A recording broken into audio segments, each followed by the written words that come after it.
Ladies and gentlemen, boys and girls, once again a warm welcome to the Tourism Students Festival 2020, organized by New Tourism Foundation, the first ever initiative at the national level to focus on education sector on tourism, bringing students in academia into an interface with the industry and the government, with the view to prepare for the challenges for the new normal.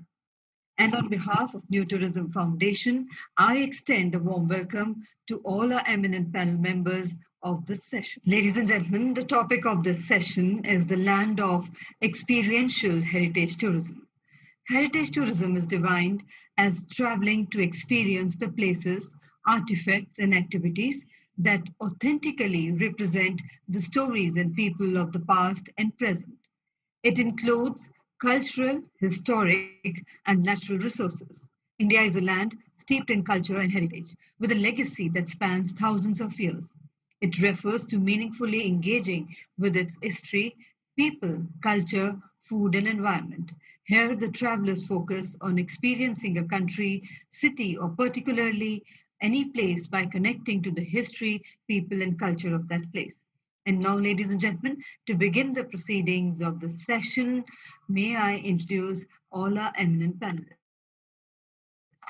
On the panel we have today with us Mr. Abhay Mangaldas, founder, director, the House of MG, heritage and design entrepreneur, educationist, and innovator.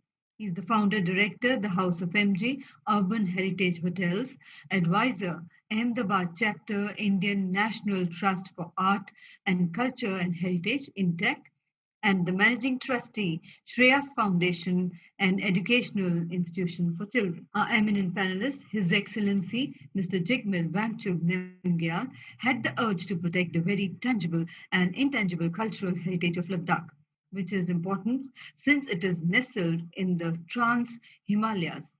So in 2007, he began to convert his property into a heritage hotel, Stock Palace. Built by the rulers of Namgyal dynasty, this palace, which still belongs to the Namgyal family, reflects a royal lifestyle. On the panel we have with us today Mr. Ashok Kumar Sinha, who is Director Archaeology, Archaeological Survey of India, superannuated from Central Government Service in the year 2013, has spent 38 years in the field of archaeology, heritage management, museum management, conservation, and development of monuments and archaeological sites and remains. Our eminent panelist, Mr. Thomas Ramapuram, is Joint Director, Sales at Orange County Resorts, Bengaluru. He's the sales director with a demonstrated history of working in the hospitality industry.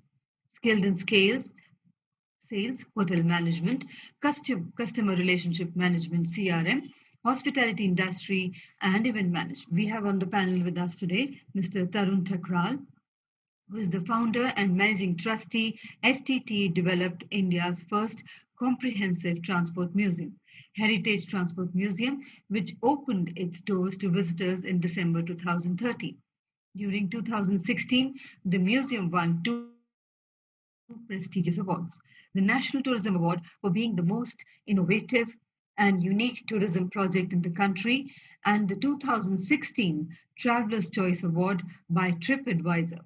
In 2017, the museum won the International Patwa Award for its innovation at ITB, Germany, the ITCTA Award for Best Heritage Museum, the North India Travel Award for the most innovative tourist destination, amongst many others. In 2018, the museum again won the Traveler's Choice Award by TripAdvisor for the top 10 museums in the country. And ladies and gentlemen, our distinguished moderator for this session is none other than Mrs. Raka Singh, who is advisor New Tourism Foundation and founder president of the NGO Urja Energy, which focuses on sustainable development and empowerment, working in the districts of Maharajganj and Gorakhpur of Uttar Pradesh. And may I now hand over to Mrs. Raka Singh, our distinguished moderator, to kindly carry forward the proceedings of this session. Over to you, ma'am. Good morning, everybody. Good morning. Thank you for being here.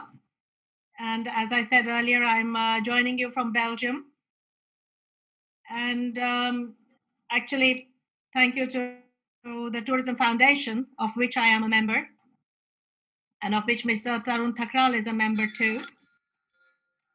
So today our topic is the land of experiential heritage tourism, a very difficult word to pronounce. I don't know where they came up with. But I have learned in the meanwhile that it means how we experience heritage and tourism in India. But today I didn't want to just stick with this idea of it. We take it for granted that India has a long heritage. India has an established, old stories to tell, and there is no doubt that India is one of the countries where you have the oldest monuments, this great service industry, and tourism. And yet we're not able to succeed with the tourism as much as other countries do. With all that we have, we should have a much bigger footfall in our country. So what I'm going to do is I'm going to start with Mr. Jigme over here. And because he has a little video to show us, and also because it's very interesting that he has done something in Ladakh. And my first question that I would like to pose to all of you is, what do you think with this term, experiential heritage, meaning to say, how do you feel heritage is experienced in the country? And how could we make it more interesting? Let's talk about the future, because our audience is all about students. So let's talk about the future and how do you see their participation. So we'll start with Mr. Jigme first. And I will let you speak for about 5 to 7 minutes if you like. Each person will get an idea to get an idea of everybody. So please go ahead, Mr. Jigme. If you want to show us the video first. I would like to share the video first. Good morning to everybody. And I think so it's a great initiative taken by TSF. And it really opens up the entire what we call spectrum in terms of putting in the students into this whole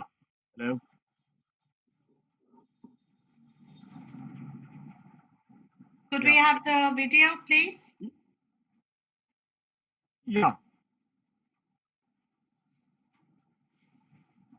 Hello. Am I audible? Yes, you are.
It's all yours, Mr. Jigme. Yeah. All right. Okay, coming to your first question, as far as you were talking about, I think so. It's a very welcome kind of a situation in terms of where you have really actually put all the students together to really make them understand in terms of the overall aspect of in context of heritage, or in context of experiential, what you call heritage, as far as the students are concerned. I think so. It's a very wonderful uh, idea, a very noble idea to have students. Otherwise, normally we don't really have the students really coming into this area, as far as one really looks into it from on a larger perspective. And of course, because as you said it correctly, Raka, I think so. It's a very wide spectrum when you talk in terms of heritage.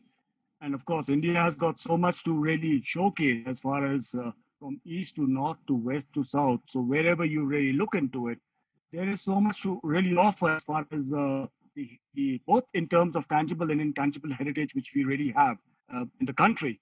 And in fact, even one if, from a very high level to a macro to a very macro level, also when you really look into it, it keeps on actually dividing into various different, what you call, spaces, as far as cultures are concerned, heritage is concerned, languages are concerned, systems are concerned. It keeps on breaking into so many different nuances, as far as experiential heritage is concerned in this country. So I think this becomes a very important subject, and we need to basically involve more and more the students from all walks of life to really be a part of it, and to really make them understand in terms of what do we really have in terms of our heritage. I think so. We normally uh, um, go into books and read about it. I think so. The students should also, be a part and parcel of it in terms of to really understand the overall aspect of Ladakh, or of the country for that matter. I think the same thing really comes into me as far as Ladakh is concerned. Ladakh again is a very it's a high desert, what do you call, region. And as far as Ladakh is concerned, we got opened up in 1977. Uh, we started off on a very slow pace from that perspective. It's only in the early 90s, Ladakh really started getting in kind of in recognition as far as tourism is concerned. So it has been a very kind of a slow process as far as Ladakh is concerned. And coming back to the whole student aspect, I've been always been talking and propagating to the government institutions, to various NGOs, and to various other people to say, students need to be taken to all these important, what you call, milestones for them to understand it in reality. I think that is more important rather than really looking into it in a more theoretical sense.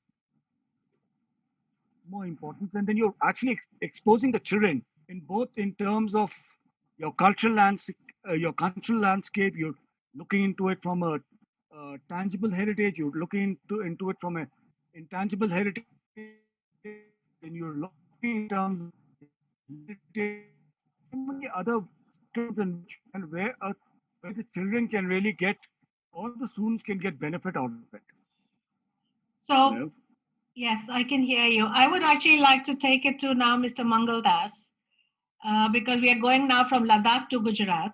As you said, all parts of India are included into it. And Mr. Mangal Das, like a lot of us, we consider our heritage very important. So some of us are very lucky to have been left with certain properties, and India is very lucky to have people like you who want to restore these properties and share it with other people. So I will put the same question to you actually. How do you experience heritage and tourism? And what do you think? How do you see it developing for the future? Experiential. Thank you, Raka, and thank you, Sanjay, for inviting me on this panel. It's a great initiative. I believe that anybody goes on a holiday for a couple of reasons. Either it's for rest and recreation, or it's for an experience. So experiential tourism per se is not a new thing at all. But we are getting into specifics here of heritage experience tourism, where we try and focus on the heritage aspect of a destination. And normally a person travels for food, stay in a nice hotel, shopping, and having a sightseeing experience. So if you are able to create itineraries as students of all regions of India which are focused around your cultural heritage, because heritage is not restricted to built heritage, it is also the cultural heritage, then you can create, and the food heritage also is very important aspect, and the shopping experience. So all the experiences I spoke about can be encapsulated in an itinerary for a prospective tourist to get a taste of a particular destination. And people who are running heritage hotels, like Jigmet and myself, are in a position to provide that because we have a rich family history of upholding culture and traditional heritage. And we are able to showcase through our properties and give the visitor an intimate look into how a local person lives. That extends to even homestays, which are promoted these days. A person coming and staying in a homestay versus staying in a five-star brand hotel would have a completely different experience. So the aspect of homestay is now highly promoted, at least in Gujarat, through its new heritage and homestay policy, where I hope that many tourists will be able to see a place in a completely different way rather than through a capsule.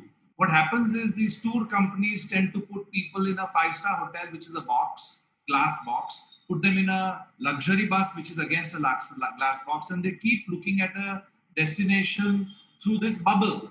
They rarely step out of the bubble. And therefore, their experience remains very limited. And it is not a rich, in-depth experience of any destination. And this can drastically change if heritage is highlighted, heritage experiences are highlighted, meeting local people is highlighted, participating in events, festivals is highlighted, where the person becomes part of that local culture for a short period of time and takes back lots of stories and becomes a true ambassador. Of course, it is our responsibility to make sure that that experience is safe, it is managed professionally as much as possible, and therefore people who manage heritage tourism need to have appropriate training where these students again come into the picture. They need to make sure that there is local level training of language, guides, certain customs, that they need to make an SOP for the visiting person so that they don't inadvertently overstep or offend anybody in that culture. So that is what I think is the meaning of heritage tourism, which the students should become familiar. Thank you. Okay, thank you very much. So that's very interesting because we just spoke to two people who have heritage properties, who have a family history with the properties and things, which brings me actually to you, Mr. Thomas, because you are trying to do something. If I understand correctly, do correct me absolutely. Or maybe I should let you say what you're trying to do and why you're trying to do that. Yes, thank you, Raka.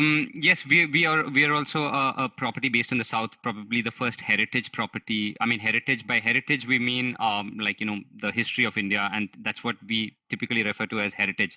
So if we have three properties, a property in a coffee plantation and a property in a wildlife is not typically referred to as a heritage, whereas a property in Hampi, which is a palace style property taking you back to the Vijayanagara kingdom, the history of that is typically what's usually people refer to as heritage.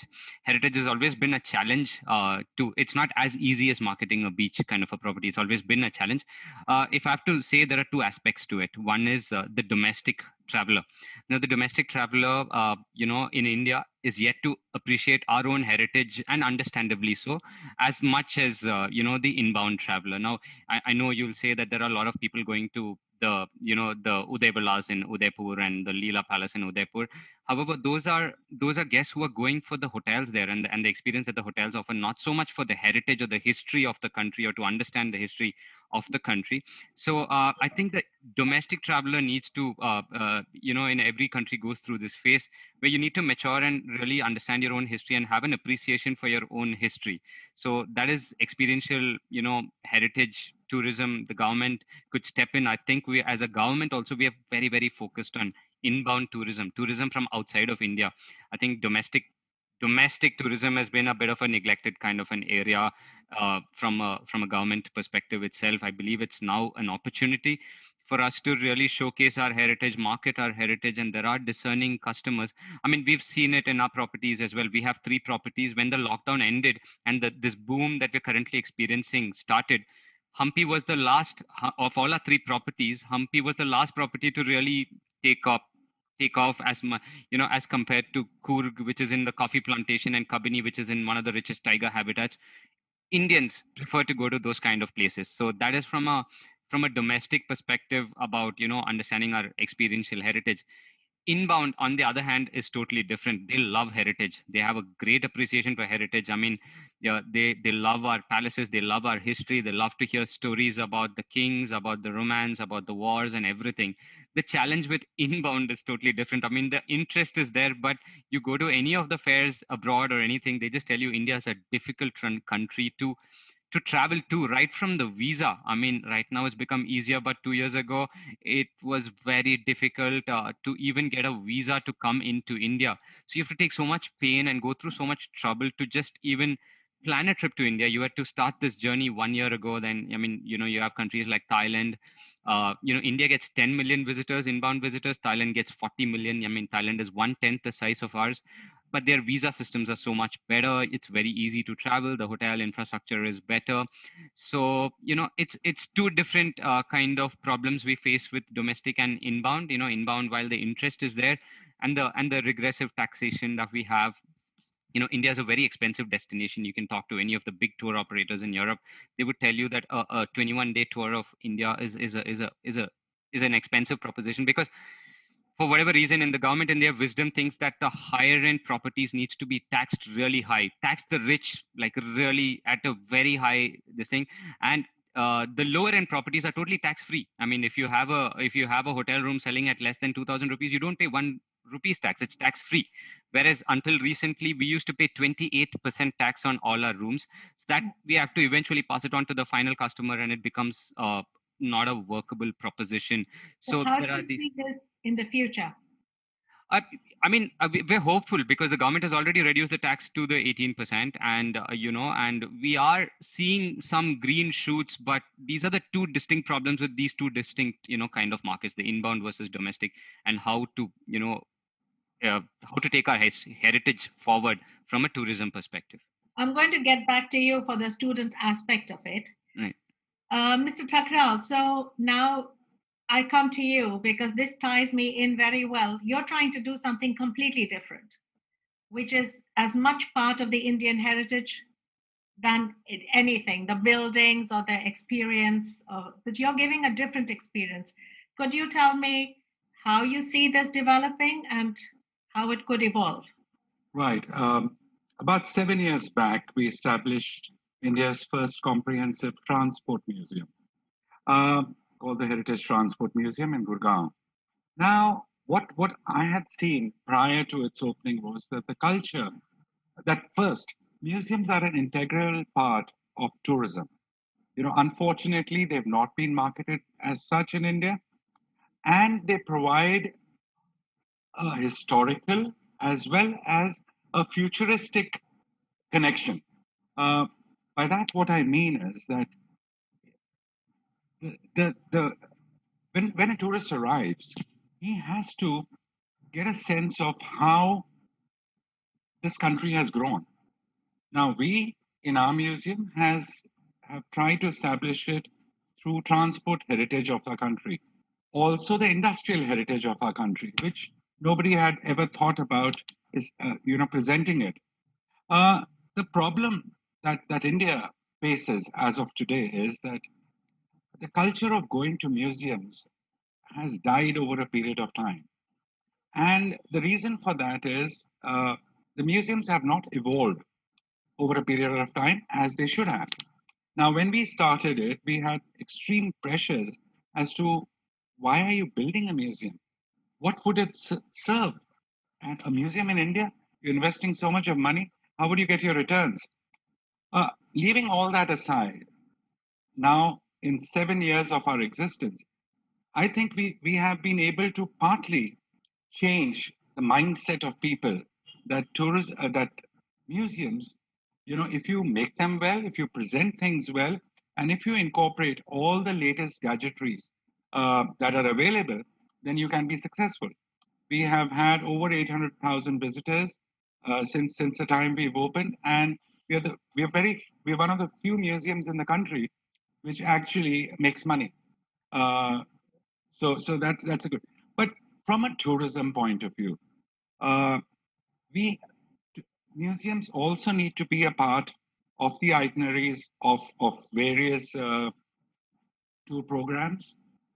We were fortunate that we were a part of a few of them. That's been one of the reasons of our success.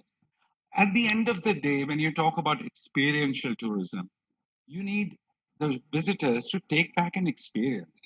Okay, whether it's an emotional experience, whether it is an experience of the way things are presented, because that's what's going to bring him back.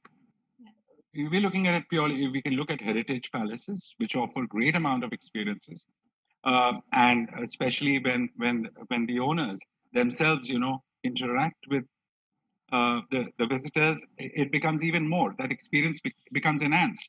Similarly, in a museum, if you are able to present, an object, any object which has some history, and you because today's generation actually is the button generation, as I call them. So they need everything needs to be presented in a modern way so that interest stays alive. Okay, so thank you very much. I'm going to get back again to how students can be. So I come to you now, Mr. Sinha, finally, because you are at the base of all this. You are at the base of all the heritage that we have spoken, because you have had a long career in ASI. So first of all, I'm curious to find out what is the mentality in ASI, because it's an organization which is loved and hated at the same time. It has existed for 150 years. And and rightfully so, that it's loved and hated, because that means that it's living. People are interested in what you're doing. So I would like to ask you how does ASI and how could ASI fit into this experiential tourism of India? And what about the future for it?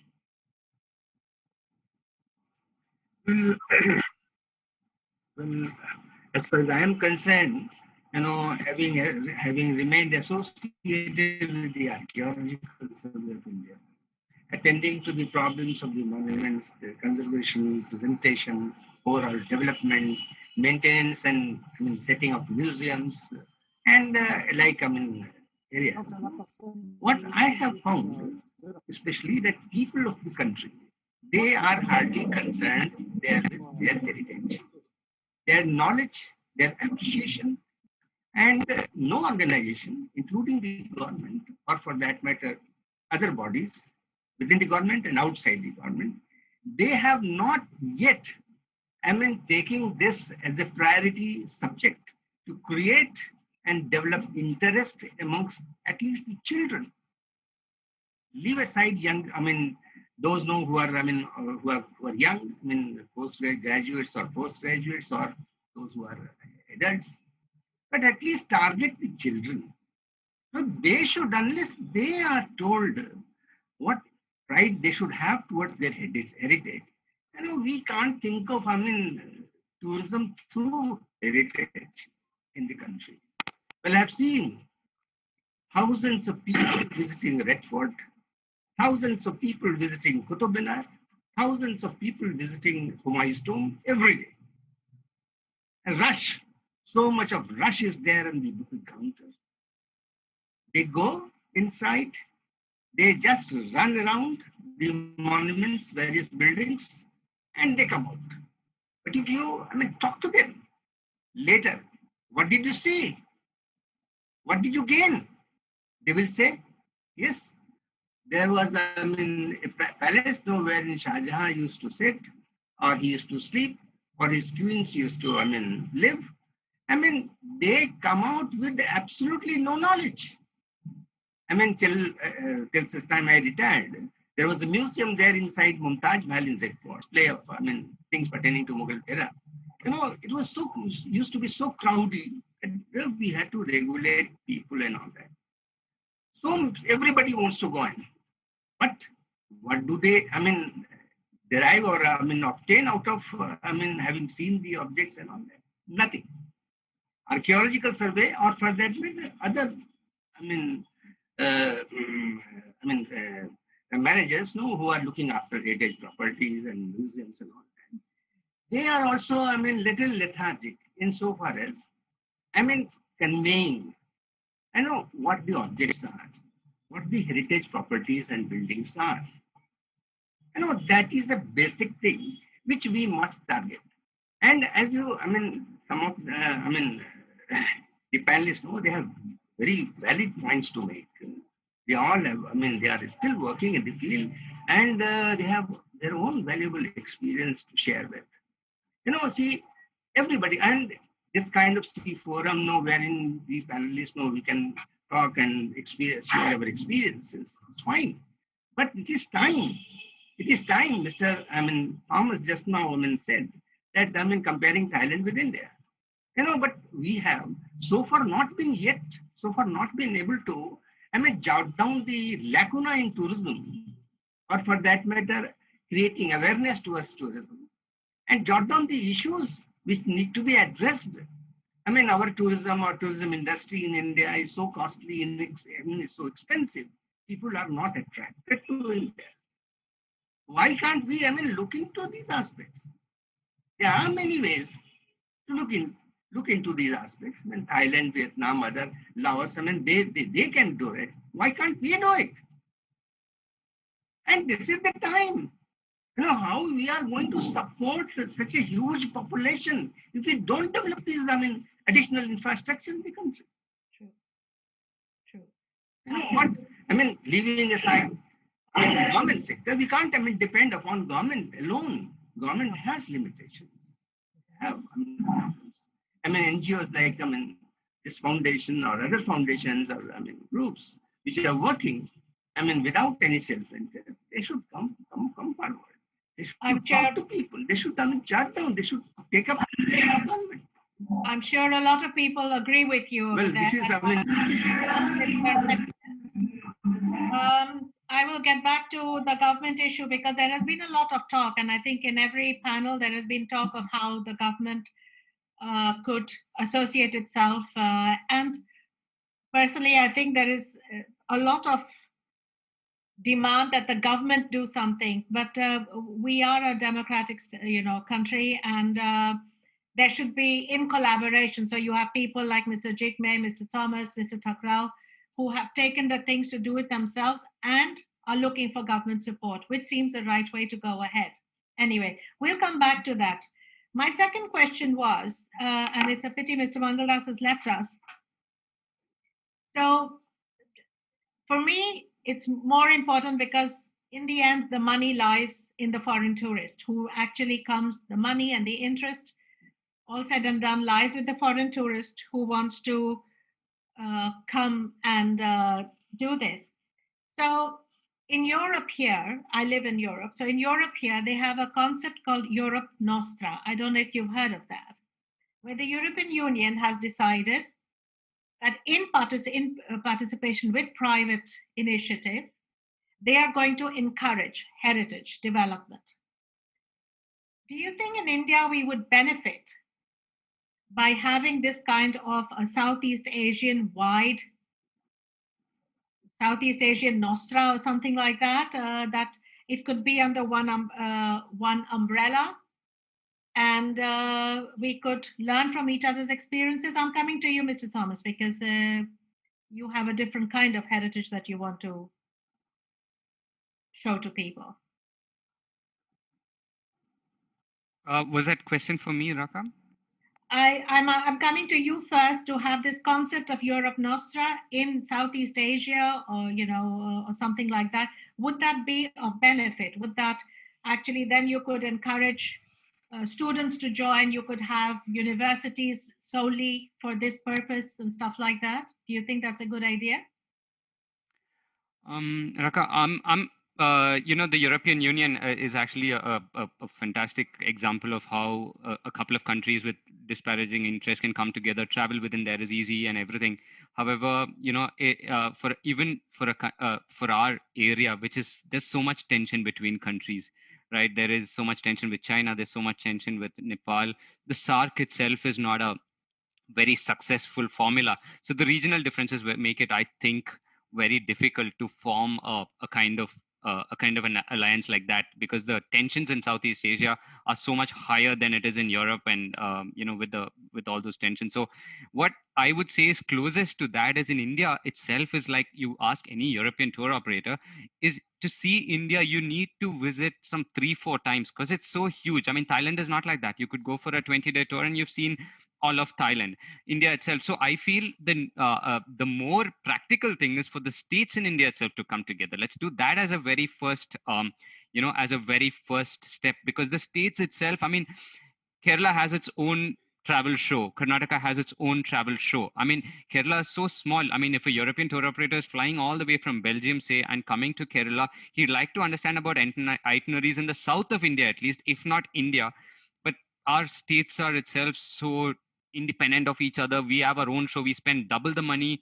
We have different marketing agencies selling each little corner of our state. There's so much money there's no lack of funds, by the way. I mean, there's enough funds. I think a bit of cohesion between states itself to leverage. And then India Tourism, of course, promotes India itself, which is a totally different thing. Each state has a budget. If all these resources could be pooled together and come into under one kind of thing. I want to call it India Tourism, but India Tourism already exists. But the states needs to come together, work with each other, work on an itinerary that spans across states. Now, if you see Karnataka, they exactly promote itineraries within Karnataka. The Karnataka government does that, right? But if anybody goes to Mysore or goes to this thing, it's just next door is, the next state. And there are amazing things, but we stop there at the border because we're limited by our geographical borders. So, we have amazing itineraries that we do as a hotel, tell them connect Kerala and Karnataka, connect Tamil Nadu and Kerala. But the government stops short of that because of their political restrictions. So I think before we move into a Southeast Asian kind of thing, which is again going to be very difficult to achieve considering the various issues associated with Southeast Asia as opposed to Europe, which is much more aligned to each other.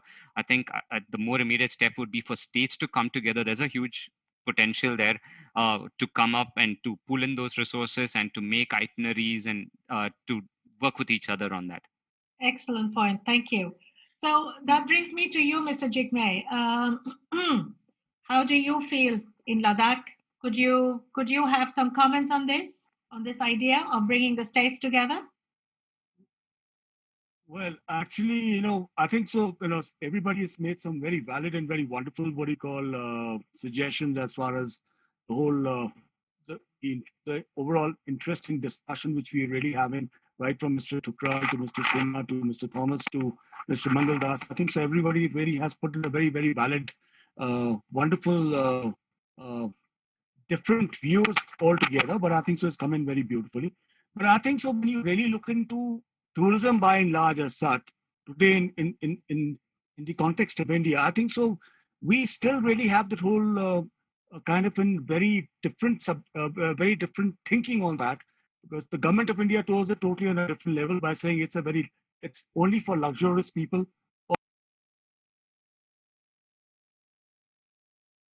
Oh, I think we have a technical issue there, and that's precisely what I wanted to come to Mr. Jigme about.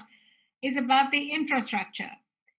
We have a huge heritage. We have fantastic buildings to show, and I hope he's coming back. I hope he can at least hear us. So once again, we come back to the same thing, because infrastructure can only be provided by the government in India, I think, or am I wrong about that? Do you think infrastructure would help bring people from abroad and home, from the domestic traveler? Mr. Thakral, what do you think of that?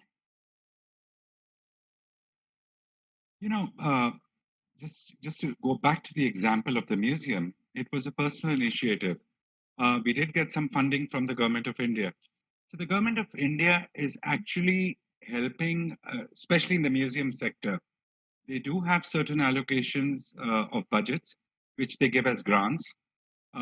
So, for example, if any one of us is interested in building a museum, the government of India does support you to a certain extent. But at the end of the day, the initiative, the private initiative has to be there in order to create, areas of interest which can go a long way. We already have heritage palaces, we already have our beautiful monuments, we already have. Today, what we need is out of the box kind of destinations, which I think many private entrepreneurs are actually going ahead and building those, destinations.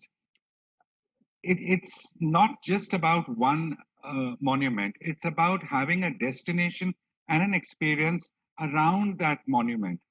So you need to have, multiple things within that area so that once a guest or a visitor comes in there, he stays there and experiences every part of that heritage that we have to offer. Now, eventually, that's what's going to, go.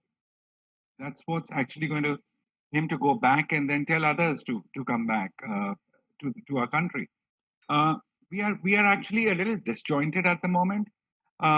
We as individuals, we are all trying to do our best, but when it comes to a joint cohesive promotion or promoting a particular place, that's not there, because as private entrepreneurs, we are definitely looking at our own interests. We do not look at it from a purely tourism perspective, or that this is just short term what we are doing today. In the long term, we require a lot more cohesiveness to actually bring in more and more tourists, whether it's domestic or international. I hope I've answered your question.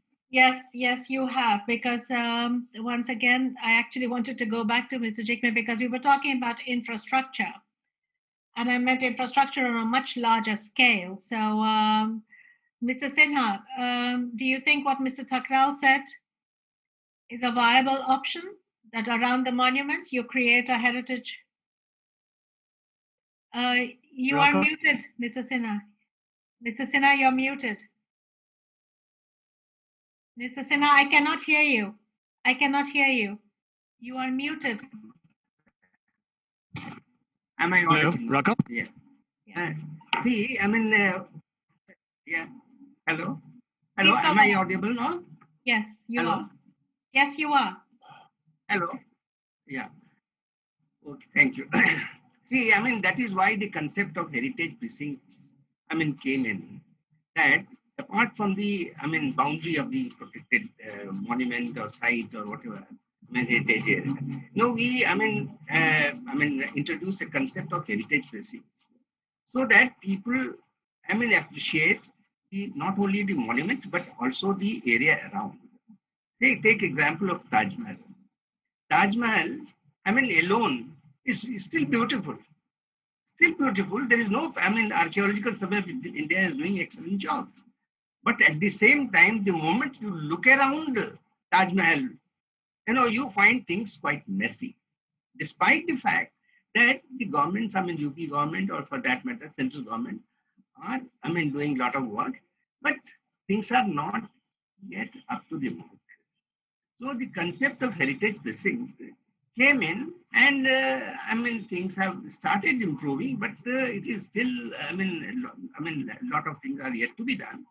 Say, for example, the Yamuna, cleaning of Yamuna, or other bank of Yamuna river, that needs to be developed. So perfectly, the moment you enter into a heritage precinct, you should feel the difference. And the modern elements, which try to make things little different. Say for example, Kolta roads within the heritage precinct or within the monument. You have to create, we have to, just think and then you should try to introduce modern things. Stainless steel railings within a monument. Well, it looks, beautiful. It is easy to maintain, but at the same time, does it, suit, the period architecture? That aspect. The signage. the kind of signage we provide. These aspects are also to be looked into. I'm sure everybody on the panel probably And will. well, I mean, infrastructure heritage. I mean, tourism infrastructure is really essential. Sector, I mean, needs to be exactly. So, Mr. Jigme, I wanted to actually. So that aspect, I mean, these are the issues, no, which need to be, I mean, taken. Thank you. So, Mr. Jigme, I wanted to come back to you. The point we are discussing is about infrastructure. And especially in your area, in Ladakh, for example, as we have seen during the discussion, that energy is a big issue. And I've been told that you have some ideas on this. If you would like to talk about infrastructure, including energy, and well, I think so because as far as Ladakh is concerned, we in my initial introduction, I said we came into picture in 1977, 74 when Ladakh was really opened up, and it has evolved in a very slow and a very steady manner from that perspective. But today, when I really look into Ladakh in these 25, 30, 40 years of tourism business, we still don't really have an infrastructure in place as far as Ladakh is concerned. I think until unless you will not really improve the overall infrastructure of the place, you are not really in a position to bring in more people. You are in a catch-22 situation where people are making more hotels, but without any infrastructure, without any planning. There is no town planning as far as Ladakh is concerned. There are no zones as far as Ladakh is concerned. We have a very poor infrastructure. I think so. The first and the most important part for any of these new places, whichever you're opening up, is to create the right environment and right infrastructure to be therein. And then you really need to understand how many people can you really bring in into space. Does this place really have that kind of an space where that many people can really fit into it? Well, do you think Bhutan has done that well? I think so. They have done it amazingly in a fantastic way. They have really learned the whole aspect of it in terms of the way how the entire Western Himalayan region has really gone through that whole change in terms of tourism. And when you talk in terms of today's Simla, you talk in terms of today's Sikkim or Darjeeling or whatever it is, it's just in nuances where we talk about these places as the beautiful Hill Queen or whatever it is. These are all romances. But in the end of the day, when you really look into it from that perspective, there is no infrastructure, there is no control. The government is not stopping more infrastructure out there. They should just stop where it is. Any kind of a hotel, new hotels, everything is just actually mushrooming around in that beautiful place now. So that place is no more a hill station anymore. It's just a concrete jungle for that matter. And I think so. We are also experiencing the same thing as far as Ladakh is concerned. We need to stop it at some point, and then you need to say no. And I think so. The most important thing in terms of really looking into Ladakh in a better way is to decentralize the entire system rather than keeping Leh as a main part of making into a main capital. I think it needs to be decentralized. Leh, all the new hotel construction, whatever we have done, that should actually come to a halt, and we should actually start propagating more onto homestays. I think so. Homestays is a very wonderful way of creating that kind of an experiences in all these beautiful places, creating livelihoods to people and communities from that perspective. It should not be a situation where all these big hoteliers and other people come in and actually take away all these beautiful places and spots. I think so it is more important to create that kind of an initiative where livelihood communities can be a part and parcel of this entire ecosystem. It just does not belong to me. It does not belong to any other big hotelier. I think so it belongs to the entire community. That needs to really be reflected and to be respected. And then only you are in a position whereby you can create that kind of a climate for better sustainable tourism systems out here. As what you said in terms of Bhutan, they've really done a phenomenal and fantastic, taken the whole country into a very different direction. Where they have kept their they have a high-end tourism whereby they earn more from that perspective, rather than we are looking into a very large amount of people coming in here and creating all that ruckus also from that perspective, in that way, in terms of pollution, in terms of dirt. And I think so even when you talk in terms of tourism, I think so a lot needs to be educated amongst our own people also to really talk about cleanliness, how to keep the place clean, not to litter things around here. One is not really respecting things like that. And when you're going to all these various small different places into different areas in anywhere in the country, you need to respect the place. You need to respect the people and the community, and not really be in a position whereby you really start talking in the wrong way, in the wrong direction. So I think all these things need to be really be reflected in from that perspective. And probably today, the only best way of really looking into it from a heritage perspective, from a museum perspective, or from a tourism perspective is to have private public participation on a long term basis. As what you said in terms of the Europe Nostra, for that matter, of course, we've all traveled into Europe, but they have a very different yardstick altogether to look into all these aspects of it. And they really do take a lot of pride in terms of preserving their heritage. They understand how it really needs to be, taken to a different level. There are places where you cannot really take your cars. You have to walk on and you have to respect that. Here in our country, we really don't have that situation. It's a free for all, wherever you want to do and whatever you want to do. And I think all these things, until unless that educational aspect is not really uh, given to people in communities in various other places, wherever it is in the country, till that time, I think so things are not really going to improve. Well, thank you very much. What I'm going to do is, before I sum up everything, I'm going to give everybody, if you have something to say, I will start with Mr. Thakral, if you have something to add to our discussion. I can't hear you, Mr. Thakral, it's muted. Just because I think this discussion is targeted towards the students. I think from a student's perspective, and they really need to understand the nuances of tourism in a holistic manner. Tourism is not about just monuments; it's about experiences. It could be yoga. That's also a part of tourism. Golf is also a part of tourism. Entertainment is also a part of tourism. There are many aspects of tourism which they need to understand and respect that very, the various nuances of tourism, including museums. And they have a lot more opportunities than we were growing up, that tourism was limited to just, getting into a tourist guide or monuments so today they have art galleries are also a part of tourism. So there is a whole new aspect which the youngsters need to understand and get into what their interests or where their interests lie. That's for it. Thank you. Mr. Thomas? No, I think, the rest of the panelists brought up some important points, and I think the students are, I think they would do well to absorb some of the things that they're saying. So I don't have much more to add other than what we just said. Mr. Sinha, do you have any final comments? You need to switch on your mic, Mr. Sinha. We cannot hear you. Yeah.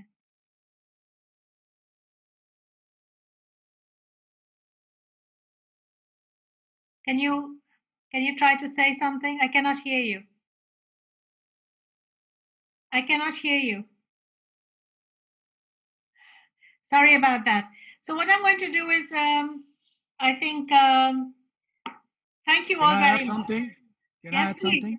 Yes, please. Yeah, okay, fine. Coming to the students, I think so, we could be talking for hours and hours as far as we are concerned in terms of the overall nuances of the entire built heritage, tangible, intangible, whatever it could be. But I think so. The most important thing is, I would rather like to welcome them into this place, and whereby they can actually be a part of an experience. I think that becomes more important for them to understand and take back a message and to say, how do they really look at it? You take in one part of the Western Himalayas. This again is a very unique cultural heritage as far as in India is concerned. It's one of the only living heritages which we really have in terms of the Buddhist context from that perspective. So to bringing in students from all walks of life coming into Ladakh and really understanding how it really, what the ecosystem of Ladakh is, how does it really work, in what way it really does it really work, and to see the overall aspect of tourism, from their own eyes and to really get the feel of it, I think so that becomes rather more important, and that would be the best way of educating the students from that perspective. Rather than, we can keep throwing questions and answers at each other, but these things don't really help till the students really come in and be a part of that experience. I think that becomes more important. True. We're going to be running out of time, so that's why I'm looking at my watch. I actually want to sum it up now, first of all, by thanking all of you. And I think what we can take away from this session, because I don't just like to have empty words, I would like to take away something from this.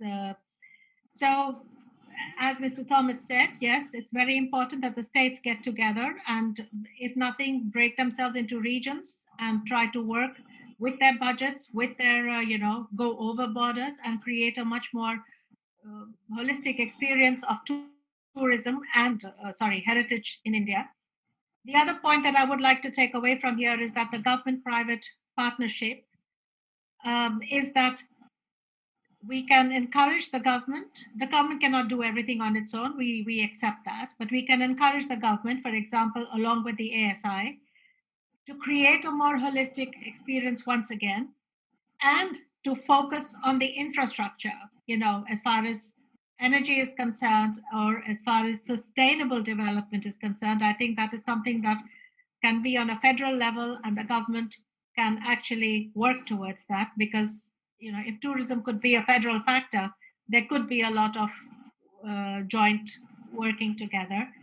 And I think the most important factor, especially for the students, and which I think you all believe, and I really believe in it, is I think India is to develop a system of good internships.